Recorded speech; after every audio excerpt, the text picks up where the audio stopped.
The company's annual gala was one of those nights where everyone looked like they'd stepped off a movie set. Glittering gowns, sharp suits, and smiles polished just enough to hide grudges. I walked in holding my wife's hand, expecting her to stay close as she usually did. But the moment she spotted her boss across the room, she yanked her hand away like it had burned her.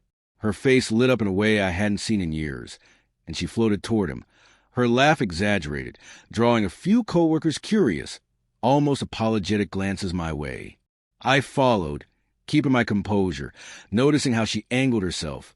Chin lifted, shoulders back, leaning slightly toward him as if every word he spoke were sacred.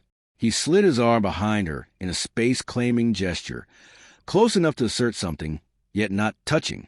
When she introduced me, it was quick, dismissive, a half-hearted, "This is my husband," as if I were some distant relative she barely remembered.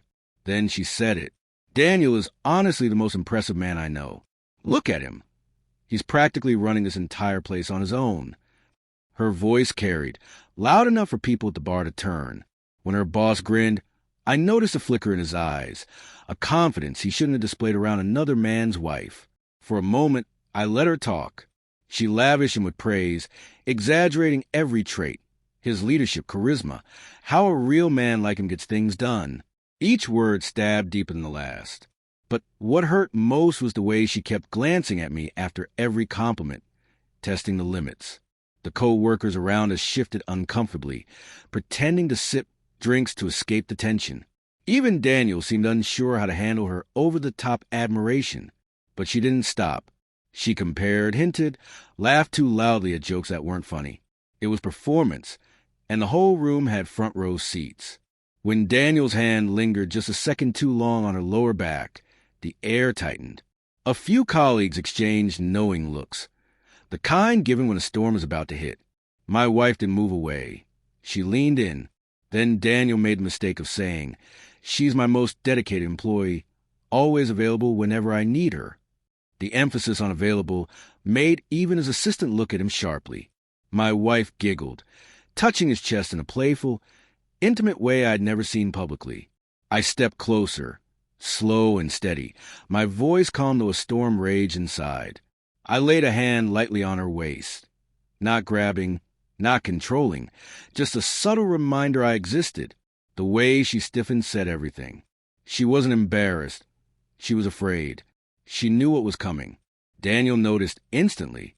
His posture straightened, his fake confidence cracking like a brittle mask. The tension between the three of us thickened, and nearby co-workers drifted back subtly, wanted to watch without seeming to stare. I leaned close, so only she could hear. My breath barely brushing her ear, I whispered, "I know about the hotel, the texts, the deleted calls, and Daniel's email last night begging you not to tell HR. Her body reacted instantly. Shoulders locked, smile gone, eyes wide enough for Daniel to sense something was off. She tried to laugh, but it choked in her throat. Color drained from her face as if her blood had vanished.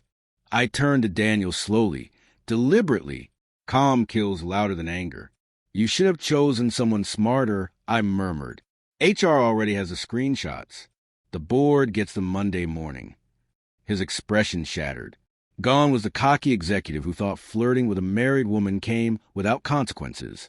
His jaw dropped, eyes darting around, and he took a step back as though I'd physically struck him. His supervisor, overhearing just enough, began approaching like a predator closing in on weak prey. My wife's fingers gripped my arm, trembling. Please don't do this here. Let's talk. Please." Her voice cracked, not from guilt, but from the fear of losing the life she constructed behind my back. I gently removed her hand, letting her nails drag against my sleeve, revealing just how terrified she was.